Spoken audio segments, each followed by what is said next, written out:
I'm Bobby Katzen, the host of the Bobby Katzen Baby Boomer and Gen X show. From 1959 to 1963, Jerry Mathers as Beaver Cleaver and Steve Talbot as Gilbert, Beaver's BFF, before they were even BFF, spent years together having a blast on the set of Leave It to Beaver. But as often happens when shows go off the air, cast members go their own separate ways and rarely or never see each other again. The last time Jerry and Steve were together was the early 1970s when Steve visited Jerry at UC Berkeley, where Jerry attended college. Now, fast forward almost 50 years later, the two iconic TV characters who live in the hearts of their fans forever were surprised and reunited on my talk show. Neither one knew they were going to be on the show together. You're about to see how it unfolded in October 2020. It was heartwarming and brought tears to my eye. And don't forget, my show can be heard weekly on Sunday nights from 6 p.m. to 9 p.m. Eastern Time, online at WMEXBoston.com and on AM radio in the Boston area at 1510 AM on your radio dial. Or you can also visit my website at bobkatzenshow.com and you'll see it on the screen just below you. And now, Mrs. Cleaver, you look lovely today. Take it away, Beaver and Gilbert. Here they come, here they come. Hey, here they come with a rum-tee-tum, they're having a toy parade. A tin giraffe with a fife and drum is leading the cutie brigade. A gay young cat in a soldier's hat is waving a Chinese flag. A plastic clown in a wedding gown is dancing with Raggedy Ann. Hello. Run tape. Jerry! Oh my God. You look the same. How are you, man? Very I'm disappearing well, through the dark portals of my house. Yes, you are. How are you? I couldn't be better. You look just the same. You look, I was just going to say, you look and sound very much like Jerry Mathers. I don't know why that is, but a lot of people tell that to me. Yeah. It's good. I was just watching, someone had sent me the other day, Jerry, the very last episode that I was in of the show, which is where you and I were vying for the attentions of Lori Martin. That's a good one, I'll tell you. National Velvet. That's right. She was a nice lady. I remember her. She was. Although in the very last scene, we both bail on her and she ends up with Whitey. That's got to be a bad choice. Whitey was a player. I'm not going to lie. Oh, this was the one on the swing set in the front porch? It was. Yes, I remember that. Obviously, both Jerry and I were in suits and ties. I remember all of this. That must have been a lot of coercing to get us to do that. Yeah, it was. It was that. And Jerry, I've got to tell you this story. Sorry, I'm in a nostalgic mood here. But way back when in college, right out of college, I had a girlfriend who was a little more sophisticated than I was. No one was more. Wait a minute. No one was more sophisticated than you. You were about a 50-year-old man when I was working with you. I always even knew your lines. Except when Richard Carell would get us in trouble. He was the only guy. He led us astray on occasion. Now he's a big-time producer. Exactly right. But I was going.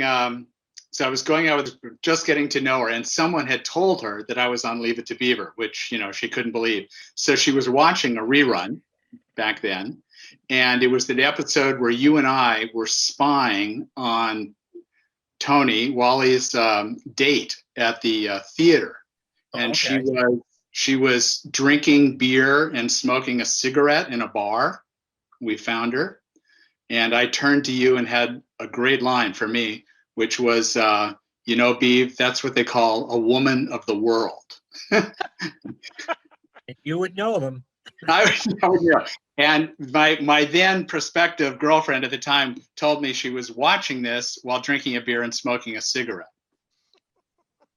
I bet she wasn't the girlfriend for long after that.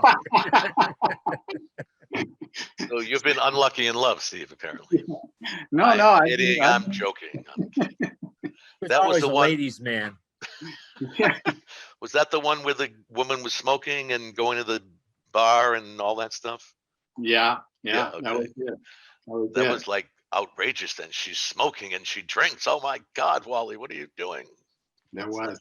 And okay, here's the last one for now, Jerry Dawes. I also saw recently, in my old age, and happens to you, it must happen to you constantly, but in my old age, I get some of these, things sent to me.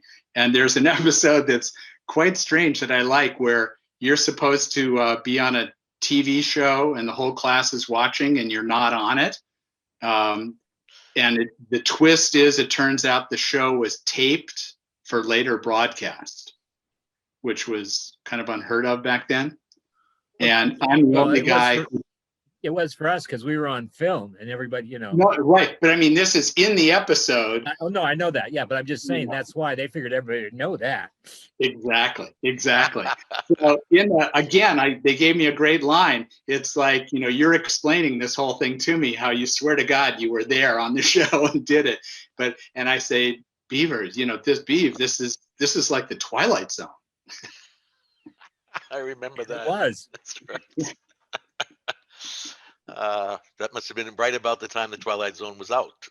It was. There were a lot of references to little inside jokes to current shows. Right. A lot of good shows on back then. Yeah, very. So when was the last time you guys actually saw each other or spoke? How long ago? It's been way too long. Way too long. Now, I don't even. Where are you living now? Are you still in California? Yeah, San Francisco. I've sort of been here for ages. I think maybe when I was at Berkeley, did I see you then? I think that was the last time. I think that was a few years ago. But when I was going to school up there, yeah, I remember. I think we got together then with lunch or dinner or something. But I think that's about the last time. For no particular reason, because I like it a whole lot. Just don't get up that way up to San Francisco very much. Yeah, and my son lives in LA now, but I haven't been there because of the pandemic for a year. So. Oh, you left your house? No.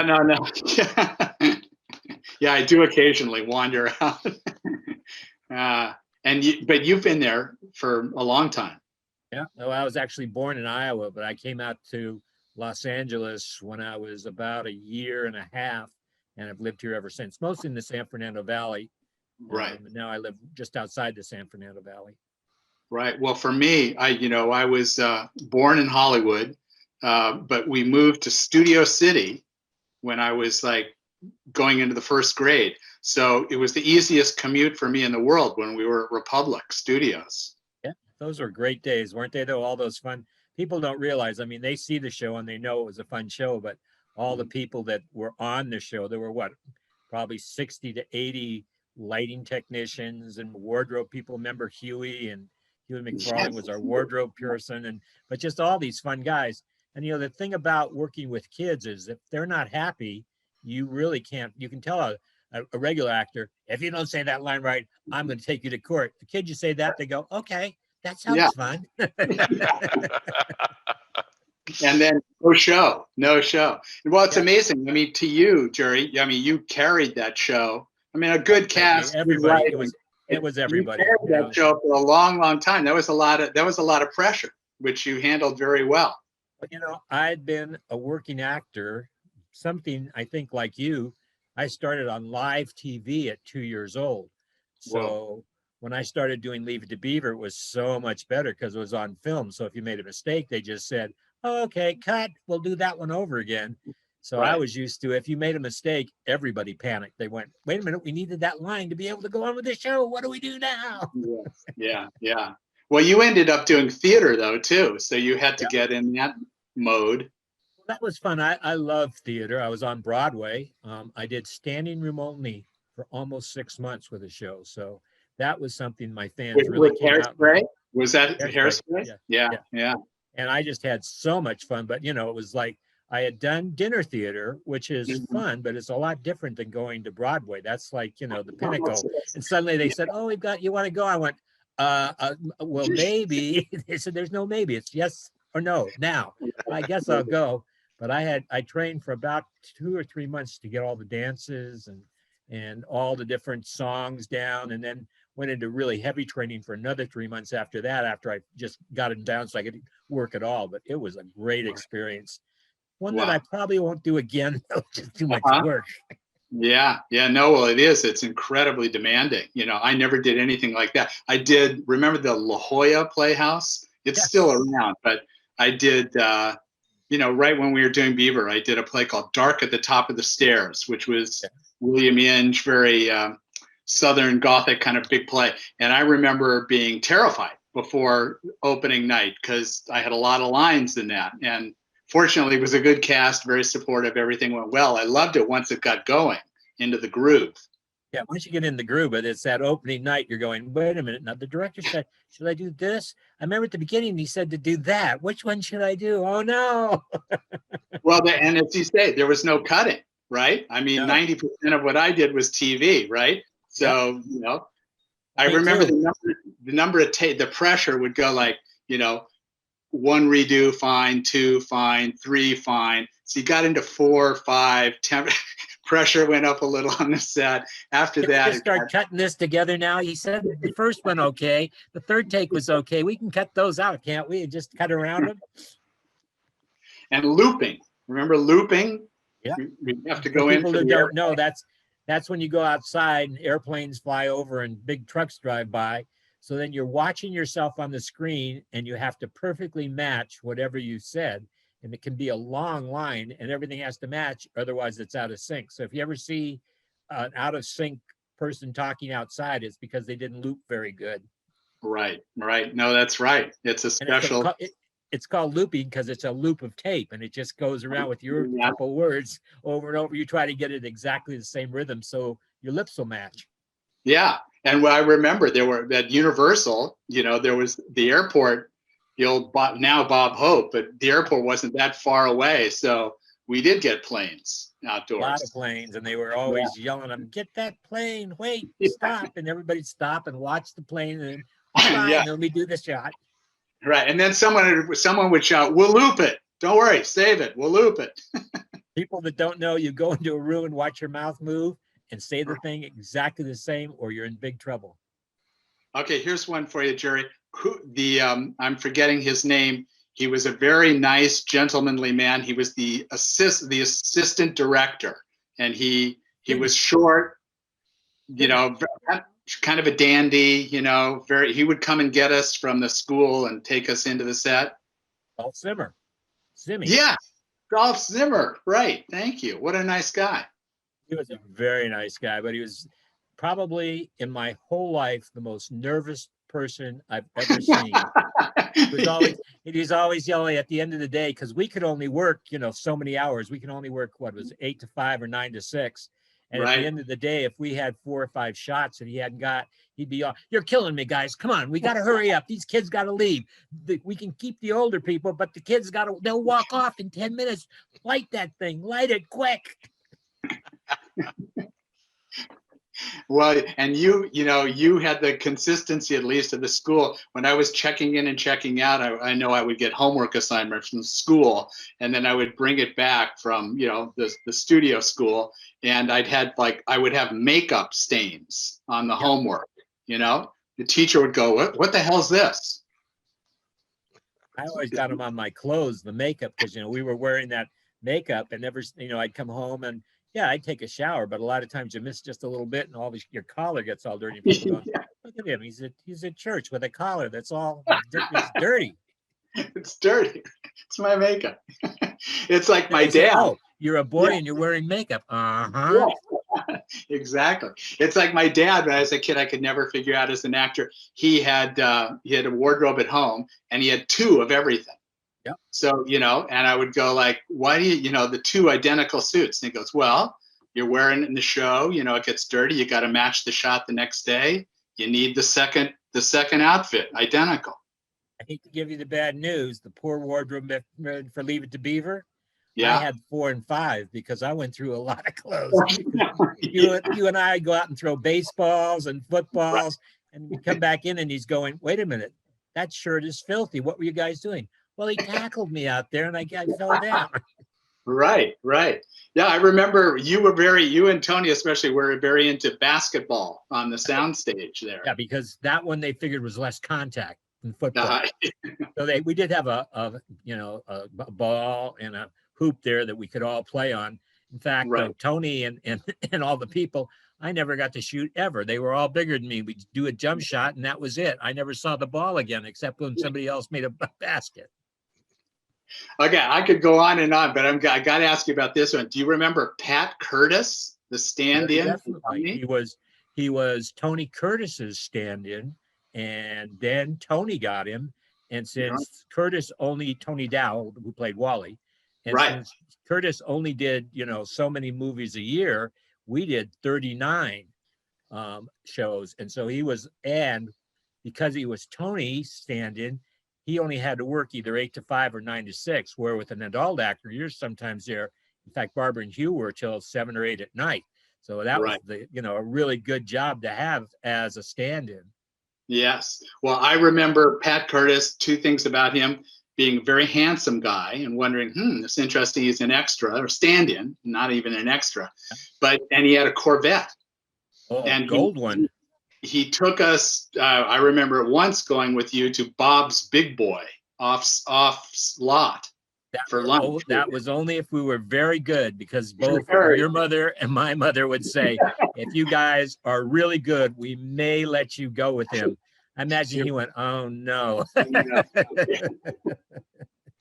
But then he went to Italy and discovered Raquel Welch. Absolutely. He was then, I think, even married, but he certainly managed her. Well, he started as her manager. I think he later married her, but yeah, he just found her. I don't know what she was doing over there, but she was doing something, but it wasn't anywhere near. But that's what he was. He was really a very, very good promoter and knew a lot of people in the business. So, he just shot her right to the top. Yeah. Amazing. What you doing? Anything good? What am I doing now? Well, I'm still working, so I'm still making documentaries for mainly for, public TV. I started doing some documentaries for the local NBC affiliate up here in San Francisco. Good. And I'm a grandfather. I'm a grandfather too. So doing that thing. I've got 5. 5, right on, man. I'm 2. I got 2. I got 5 under the age of 5. So we do a lot of chasing. A lot. Wow.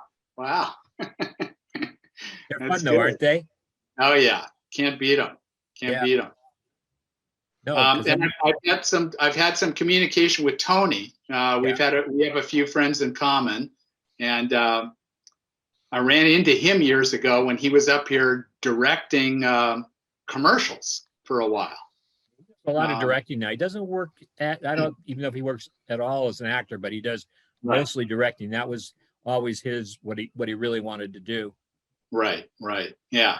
Oh, and he does a lot of sculpting now, Topanga Canyon. And he's always got, he's a very well-known sculptor in that community. Right. Great things. And marble, I think, is what he usually works in. Yeah, that's pretty amazing. Well, strange and wondrous paths here. You know what? But we're all still good friends. We don't talk to each other all that often, but I know if I need help, I know where you are now. Right. No, it's the same really for me. The same for me if you need anything. See you and talk to you. Nice. Well, Bobby has a couple of thoughts here. One is, this is like going to your spouse's high school reunion. They're talking to you like, the hell are they talking about? I have no idea. Joe, the plumber, and the set with the thing, he's a midget or something. I don't know. All right, so we get Tony to add to this group here, and then we get Jerry Weil, who was Judy, and whoever else.